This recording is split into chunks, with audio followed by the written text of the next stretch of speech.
അടുത്തത് ഇടവക്കൂറാണ്. കാർത്തികയുടെ മുക്കാല്, അതായത് 2, 3, 4 പാദങ്ങൾ ചേർന്നതും രോഹിണിയും മകയിരത്തിൻ്റെ 1, 2 പാദങ്ങൾ ചേർന്നതാണ് ഇടവക്കൂറ്. ഇവിടെ ചൊവ്വ ലഗ്നത്തിലാണ്. ഇവരുടെ ഊർജ്ജസ്വലത കൂടുന്ന ഒരു സമ്പ്രദായം, ഒരു രീതി കാണാവുന്നതാണ്. ചൊവ്വ ലഗ്നത്തിലുണ്ട് എന്നുള്ളത് കൊണ്ട് പലരും മടിക്കുന്ന അഥവാ മറ്റു പലരും ചെയ്യാൻ പ്രയാസപ്പെടുന്ന ജോലികൾ സ്വയം ഏറ്റെടുത്ത്, അതായത് ധൈര്യത്തോടു കൂടി ആ കാര്യം ഏറ്റെടുത്ത് ചെയ്യാൻ ഉള്ള ആത്മവിശ്വാസം ഇവർക്ക് കൂടുതലായിട്ട് കാണിക്കുന്നതായിട്ട് മനസ്സിലാകും.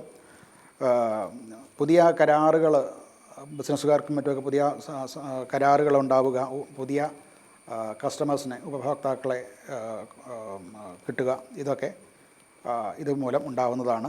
അതുപോലെ പരസ്യങ്ങളൊക്കെ ചെയ്യുന്നവർ, പബ്ലിസിറ്റി, അഡ്വർടൈസ്മെൻറ്റ് മുതലായിട്ടുള്ളവ ചെയ്യുന്നതിൽ കൂടെ ആശയവിനിമയങ്ങളിൽ കൂടെ, മീറ്റിങ്ങുകളിൽ കൂടെയൊക്കെയുള്ള ആശയവിനിമയം, പ്രചരണം, ഇതിലൂടെയൊക്കെ നേട്ടം കൂടുതലുണ്ടാകുന്നതായിട്ട് കാണാവുന്നതാണ്. സാമ്പത്തിക സ്ഥിതി അനുകൂലമാണ്.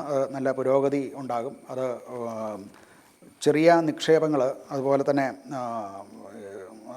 പഠനത്തിന് വേണ്ടിയിട്ടോ ഗവേഷണത്തിന് വേണ്ടിയിട്ടോ ഒക്കെ ധനം ചെലവ് ചെയ്യുന്നതും ഒക്കെ പ്രോഫിറ്റ് ഉണ്ടാക്കും. അതുകൊണ്ട് ഉള്ള അനുകൂലമായിട്ടുള്ള ഫലങ്ങൾ ഭാവിയിലേക്കും കൂടെ നീണ്ടു നിൽക്കുന്നതായിട്ടുള്ള ഫലങ്ങളാണ് ഇതൊക്കെ കൊണ്ടുണ്ടാവുന്നത്. ആരോഗ്യപരമായിട്ട് ശാരീരികമായിട്ട് ഊർജ്ജം കൂടുതൽ ഉണ്ടാകും. അതുകൊണ്ട് തന്നെ കൂടുതൽ പ്രവർത്തനങ്ങൾ ഉണ്ടാകും. അതുകൊണ്ട് തന്നെ അമിതമായിട്ടുള്ള ജോലി ഭാരവും അതുകൊണ്ടുണ്ടാകുന്ന ക്ഷീണവും ഉണ്ടാകും. അതിന് വേണ്ടതായിട്ടുള്ള വിശ്രമമൊക്കെ ചെയ്യേണ്ടത് ആവശ്യമാണ്. സഹോദരന്മാരുമായിട്ടുള്ള ബന്ധം ഒക്കെ മെച്ചപ്പെടും. നേരത്തെ ഉണ്ടായിരുന്ന ചില വഴക്കുകളൊക്കെ തീരാനുള്ള സാധ്യത കാണുന്നുണ്ട്.